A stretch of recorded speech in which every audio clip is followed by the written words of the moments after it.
Today on the show, Brooklyn takes center stage with Powerhouse International, a bold new festival showcasing theater, opera, and dance from around the globe. Plus, acclaimed playwright and actor Jordan Cooper is back in the spotlight with his new work, Oh Happy Day. And stage and screen star Elizabeth Marvel headlines Tim Blake Nelson's provocative world premiere, And Then We Were No More. I'm Frank DiLella, and this is On Stage. On Stage, presented by your Tri-State Cadillac dealers. Welcome to the show. From theater to dance to opera and beyond, a bold new festival has set up shop in Brooklyn. Curtain up on the first ever Powerhouse International.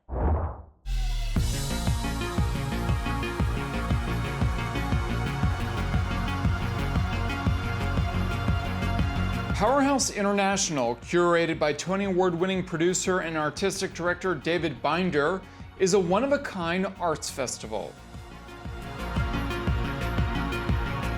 It really aims to present large-scale, international, adventurous work from around the world. We are obviously living in a time where there are incredible barriers being put up. Walls are being put up, literal walls, metaphorical walls. And this festival aims to break down those walls. And so it aims to be a crossroads, really, of artists, audiences, artistic disciplines, ideas. We're presenting theater and music and dance and performance and installation work all over the course of close to 3 months. But we're trying to stress that this is for everyone. 10,000 tickets are priced at $30 a shot. The home of this festival is the Powerhouse Arts Building. Where are we? We're in Gowanus, Brooklyn. Powerhouse Arts is this incredible place where artists, visual artists primarily, can come and make their work. Whether you work in glass or textiles or ceramics or wood, whatever it is that, whatever discipline, visual arts discipline an artist would work in, they can come here to manufacture their work. They have the finest studios with the finest equipment for these artists. That was one of the original intentions behind the building. Their grand hall is a massive raw space, able to transform beyond artists' imagination.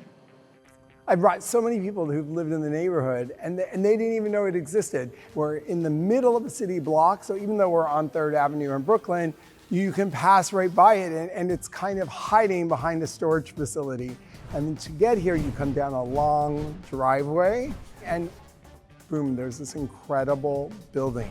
The building was originally built as a power plant for the Brooklyn Rapid Transit Authority in the early 20th century. It was decommissioned in the mid 20th century, and for decades it sat as, it was often called the Bat Cave.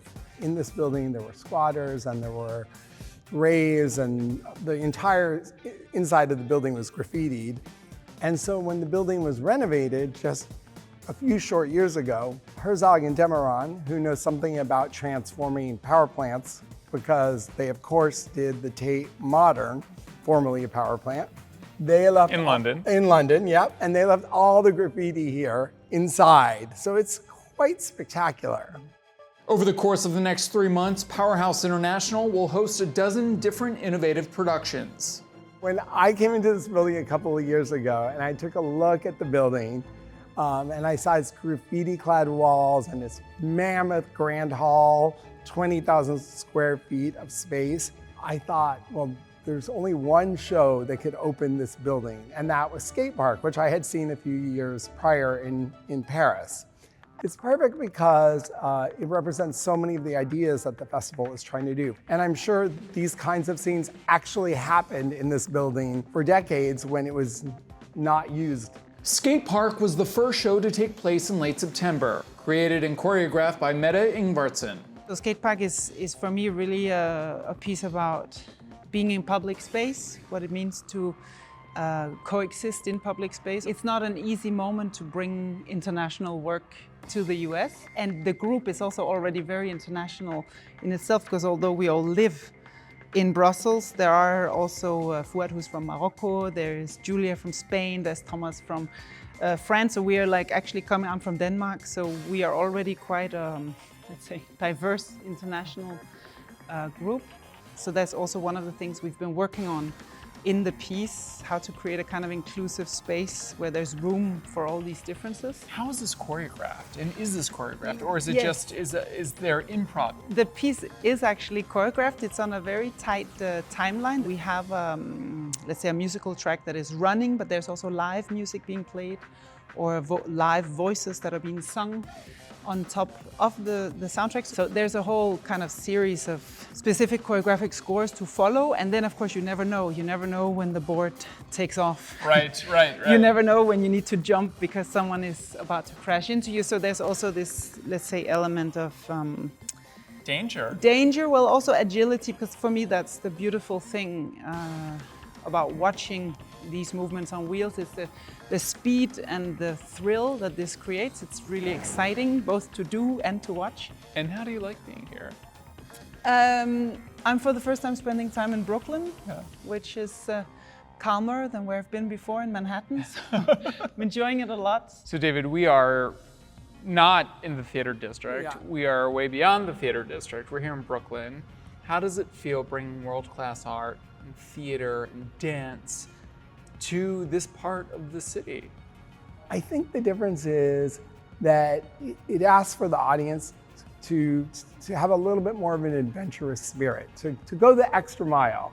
And I think when they do, they're going to be rewarded with something very unique and beautiful and special and really unlike anything else they can see in the city.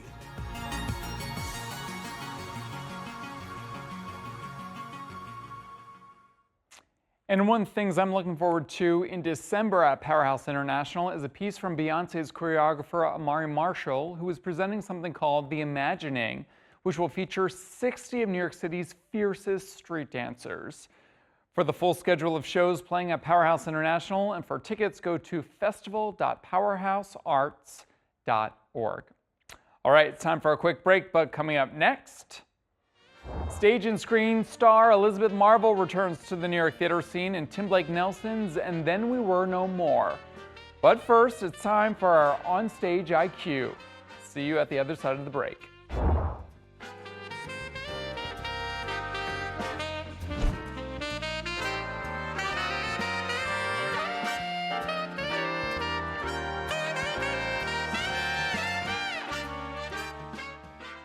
Thanks for watching our YouTube channel. For more premiere theater coverage and exclusive interviews, click the subscribe button. You can also download the Spectrum News app or watch us on TV for the latest information, balanced coverage, weather updates every 10 minutes, and more. We'll see you there.